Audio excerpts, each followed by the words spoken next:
Hi friends, welcome back to my channel. I am so ridiculously excited for this week's video. We are going to be reading 3 months of fairyloot books, and so many of these are so highly anticipated for me, and I really have a feeling that I'm gonna deeply enjoy them. So I am so ridiculously excited. So let's get into what I'm reading and why. So I've been doing this type of video for a while now with my Illumicrate books, and it's finally time to start doing fairyloot as well, because I have these subscriptions that I pay for every month. I pay my own money, and I don't want to keep getting these beautiful editions of books and then just having them sit on my shelves for months on end. I want to actually keep up to date with what's coming into my collection, make sure that I don't have as much unread books on my physical TBR, and also evaluate if I actually enjoy getting these books, because one thing I'm realizing through doing the Illumicrate version of this is that a lot of those books I don't really like. So this is a great experiment, great challenge, and I'm so excited for all of these books this week. So I'm going to be doing 3 books, and these are from the first 3 months of the year, and I definitely have more books in from fairyloot. I'm very behind, but yeah, I just really have not been making the time to read them. But let's get into what books I'll be reading this week. So first off, for the January 2023 book was The Last Tale of the Flower Bride by Roshani Chokshi.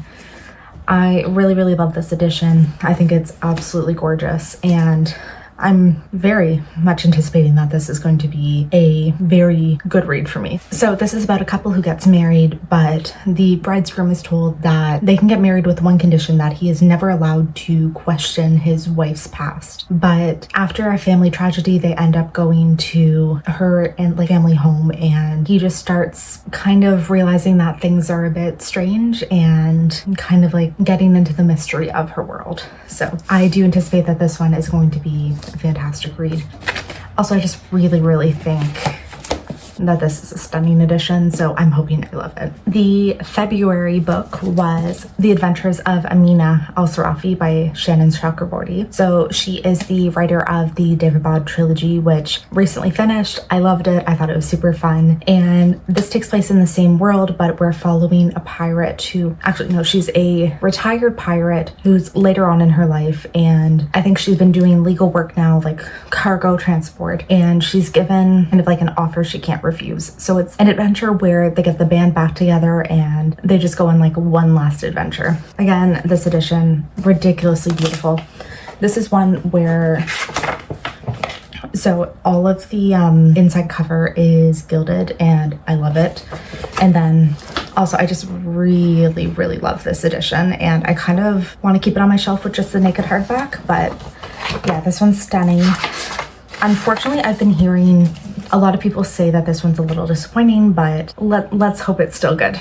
And the final book, which was March, is The Foxglove King by Hannah Whitten. Let's just share the beauty.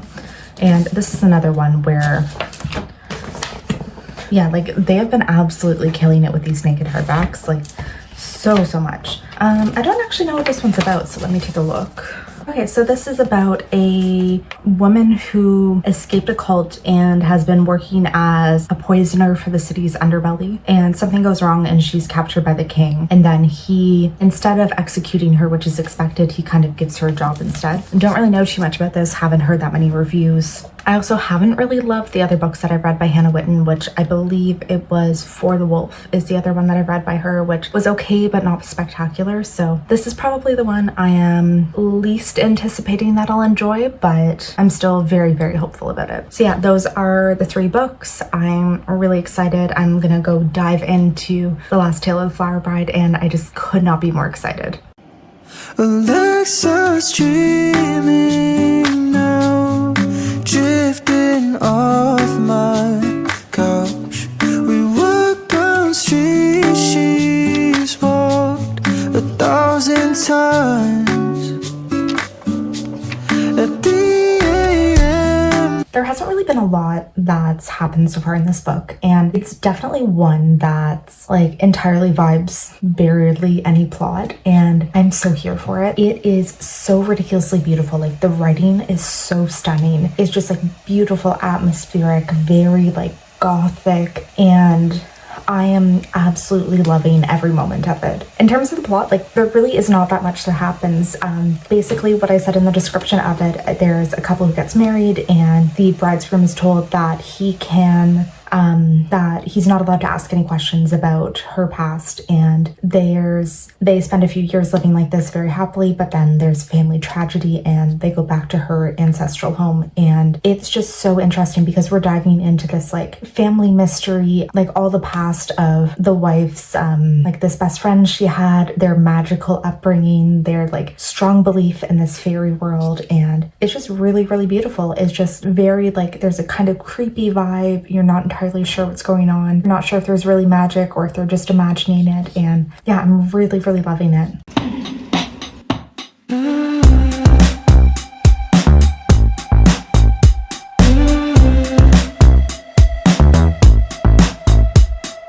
Driving real slow on the passenger side.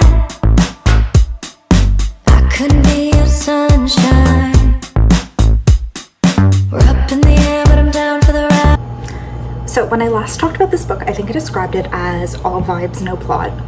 And yeah, that 100% like followed through. It had this like very, very basic story of a groom who believes in fairy tales and marries this woman who has something like mysterious but kind of magical about her. And she very clearly tells him, never dive into my past and we will be happy. So when her great aunt is dying, they go back to her family home and he starts to figure things out, realize things, start to investigate things a little bit because things seem very weird. And yeah, like that's the entire plot. It really didn't go into anything that interesting or that like intense, that like there wasn't a lot of suspense, even though it kind of like, it gave vibes originally as potentially like a gothic horror. But you know, despite that, I loved it. I absolutely loved this book. It really, like, the vibes were spectacular. They were exactly what I was hoping for. When you tell me like a potentially magical, maybe magical realism book with just creepy, like slightly unsettling vibes and like this general idea of like, is the magic real? What's going on? Can we trust anyone? It was just fabulous. The writing was so ridiculously beautiful. Like the prose was so lyrical. It honestly, one of the most like beautifully written books I've read in a while. And I really like just truly love the writing, the story, everything about it. I think like I can't quite give it a 5-star because there was such a lack of plot. There was like very little going on, and that, you know, did kind of take away from the story, unfortunately. But otherwise, this was just beautiful. I highly would recommend it, but I feel like it's only like for a very specific type of person who enjoys these like magical realism or just kind of like hauntingly beautiful type of books. But this was such a winner for me, and I'm so happy that it like, I'm starting off this video on such a high already. Like, this was absolutely fantastic. I loved it. I'm not really that surprised because I do like Roshani Shachti. I've enjoyed the majority of the books that I've read by her, and all of them do just have this like really lyrical and like beautiful atmospheric kind of vibe. So now that I've finished that book, I'm ready to finally pick up The Adventures of Amina Al-Sarafi. I confuse the name every single time and want to call it Amira, but it's Amina Al-Sarafi. This is about a retired pirate just kind of living her life and gets called in for one last adventure. I don't have the highest hopes for this. Every review I'm seeing says it's just kind of slow-paced, a little disappointing, but you know what? Let's hope. Let's hope that this is fantastic. Maybe like a nice slow build kind of adventure is exactly what I'm needing right now, because I'm really like just in that like summer vibe of just like slow chill times. So let's hope that this actually like is the perfect book for this vibe, and I'll get back to you guys as soon as I have anything to say about it. I couldn't be your sunshine. Yeah. Every time you get in line, baby, give me a raise. Give me a raise. Every time you get in line, living for lazy days, up in a daze. Ooh, driving down the 405, never feel so alive. Yeah. So hi, I've actually made reading progress for once. Reading The Adventures of Amina al-Sarafi, and I'm 150-ish pages in. So it's just like over 25%, I believe. Yeah, I'm 140 pages in. And I'm surprised really at how much I'm enjoying it so far. Just entirely based on other reviews I've seen and a lot of the talk that I've seen people like say about this. I thought this book was going to be kind of boring, but I'm really enjoying it so far. So we're following Amina, who's a retired pirate at this point. She's, I believe, in like her 40s. She's retired. She spent the last 10 years just kind of on living off in the wilderness with her daughter, caring for her family, and just like trying to get past this life of crime that she used to have. But this wealthy older lady comes to her with like an offer she can't refuse. So this lady's granddaughter had been kidnapped, and she's offering Amina $1 million to go do this really like intense rescue mission because she's been kidnapped by a really notorious man who's incredibly dangerous. So this has been like the one offer that Amina can't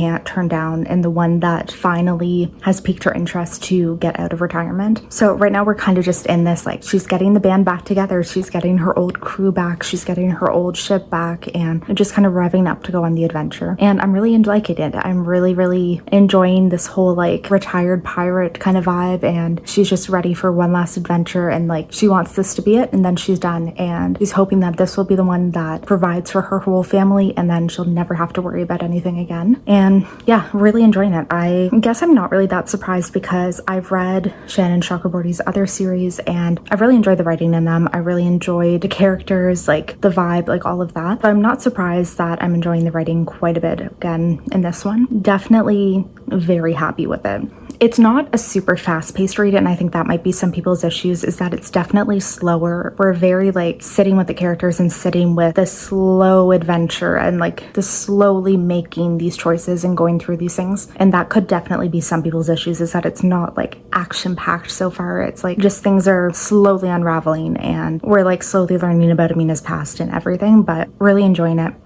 Really surprised, really happy about it too. And like already, just the fact that I'm enjoying this one, which, you know, things can definitely change. I still have 75% of the book to go. There's a lot that can change, but the fact that I'm enjoying it so much, and how much I enjoyed The Last Tale of Flower Bride and everything, like it's giving me very good vibes about Fairyloot's adults books this year. Because if you've seen my Illumicrate videos, I'm reading through all of the Illumicrate books that I get in as well, and I have not been enjoying those. So Fairyloot is already being very happily surprising, or being a very happy change for me.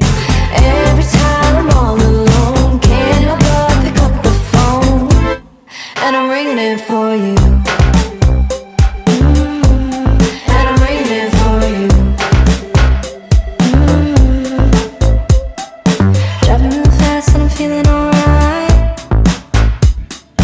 I could be your sunshine.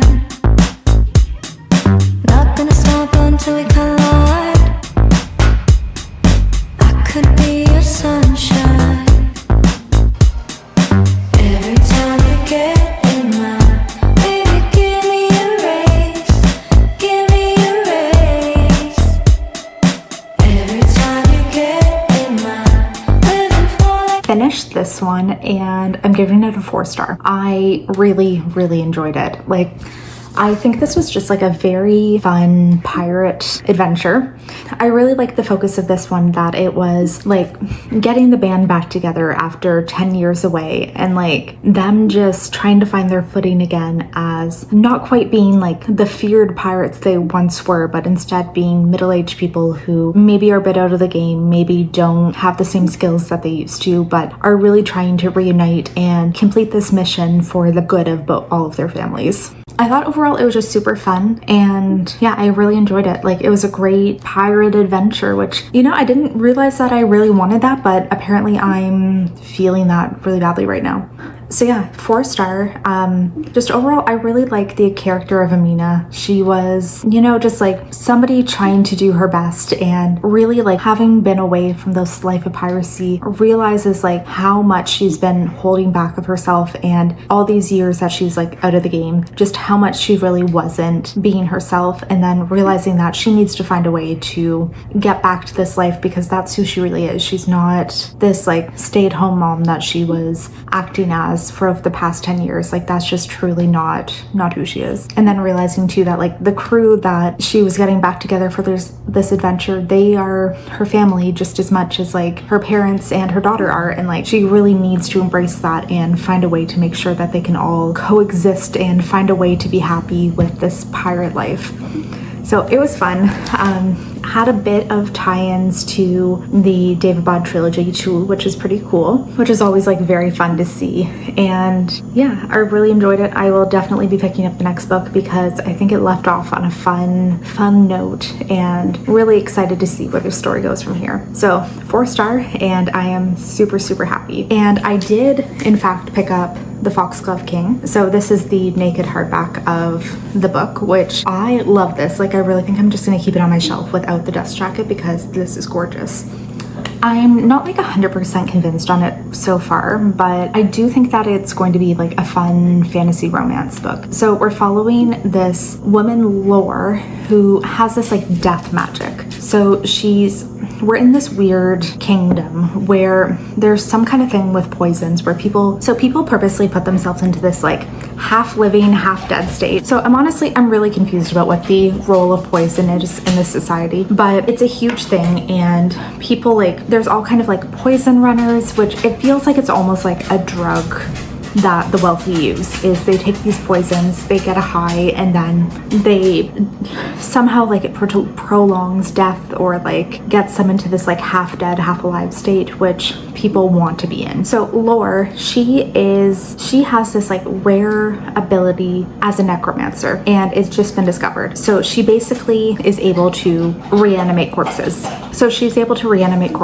And after she accidentally brings a horse back alive, this is discovered, and she's recruited by the king to kind of work for him because there's been all of these mysterious deaths, and he wants her to reanimate their corpses and figure out if she can get answers out of them, and at the same time get close to his son, and because he believes that he might be a possible spy. So that's pretty much where we're at right now. She's been sent into court as like a fake lady, a fake cousin, like distant cousin of this duke, and is being introduced to court life. And at the same time, she's just reporting to the king everything that she finds and is basically his spy. So I think this one's gonna be okay. I don't think it's going to be spectacular just based on how much I don't really care about the characters so far and my confusion about some of this magic system, but I do have a feeling I'm going to like it because it does feel very fun. The vibes are like very perfect for like fantasy romance type of thing, and yeah, I'm definitely hoping that it will be a hit as well. So I think I'm about like 150 to 200 pages into it, and I'm going to keep going. Like, I love this edition. This is like so ridiculously beautiful, and like look at the spine here. Like, this is so stunning. Lazy days, up in a daze. Ooh, driving down the 405, never feel so alive. Yeah. Ooh, every time I'm all alone, can't help but pick up the phone, and I'm ringing it for you. Never wanna stop, never wanna slow down. Don't you ever dare turn this car around. Never wanna stop, never wanna slow down. Don't you ever dare turn this car around. So I finished up The Foxglove King, and while this was definitely fun, it definitely also wasn't like quite on par for me as the other two books that I read.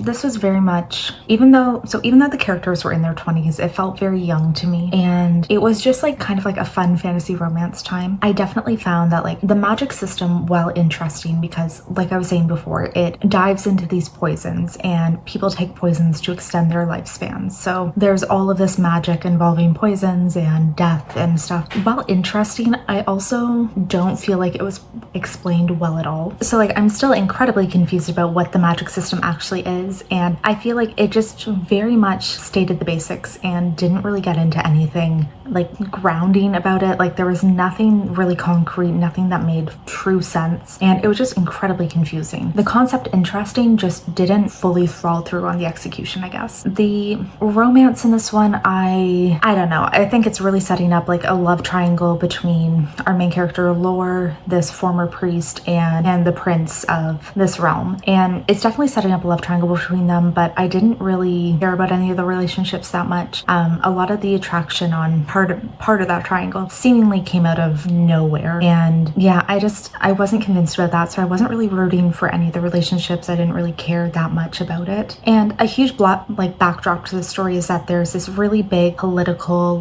potential war coming down. There's this crazy political intrigue and all of this stuff going on with an empire outside of the kingdom and this mystery. And I don't feel like it really went anywhere with that. It just kind of introduced that as the main plot point and just the main antagonist, and then didn't really do anything with it, unfortunately. So I'm gonna give it a 3-star. It was fun. It was fun for sure, but it wasn't really anything that spectacular. And the main reason I'm disappointed, honestly, going into a fantasy romance, getting a 3-star, I'm okay for, but I need to read you guys the dedication or the intro that the author wrote for this one. So she said, the inspiration for this series is pretty chaotic too. I, like many, was not a huge fan of the way The Rise of Skywalker wrapped up in the Star Wars sequel trilogy, particularly when it came to Rey and her legacy. I started thinking about what a series would look like that followed somebody who truly was nobody, with no impressive heritage, but who found themselves the heir to something dark and terrible anyway. How would that person be like? How would that story unfold? And what would they do with that kind of awful, all-encompassing power? So they definitely address that part of the main character Lore being from nowhere and she comes into this terrible power. But when I read this initially, I thought we were going to be getting a very Star Wars-esque Rey Kylo type of story. And that is what I was expecting the entire time I was reading this. So I was just on the lookout to see anything that was kind of Rise of Skywalker-esque, almost fanfiction-y. I don't know. But that is what I really, really wanted. And I guess I didn't read that properly at the beginning, but I was so disappointed when it didn't deliver, and it gave none of the vibes, aside from that fact that yes, the main character Lore really does come from nowhere. So I think that's honestly the main reason why I'm kind of disappointed in this one. So overall, looking at this stack of books, I am incredibly happy, and I am so much more impressed than I have been when doing this video with the Illuminate books in quite a while. Last Tale of the Flower Bride, definitely not for everyone, but I think that this is a beautiful, beautiful story, and for anyone who loves incredibly lyrical books and that magical atmosphere, must read. Adventures of Amin al-Sarafi, again, not perfect, but a very, very fun pirate story, a very fun adventure, and really interesting to see this group of people getting together after retirement and coming back to this life that they tried to leave behind. And The Foxglove King, a very interesting magical system, an interesting world, and definitely possibility in this to get better and further installations. So there you have it. Those are the 3 fairyloot books that I read. I'm very, very pleased with how this went. So if you guys haven't already, please subscribe. Leave me a comment below if you've read any of these, or if you are a fan of the fairyloot books, anything. And hopefully I'll see you guys in the next one. Bye.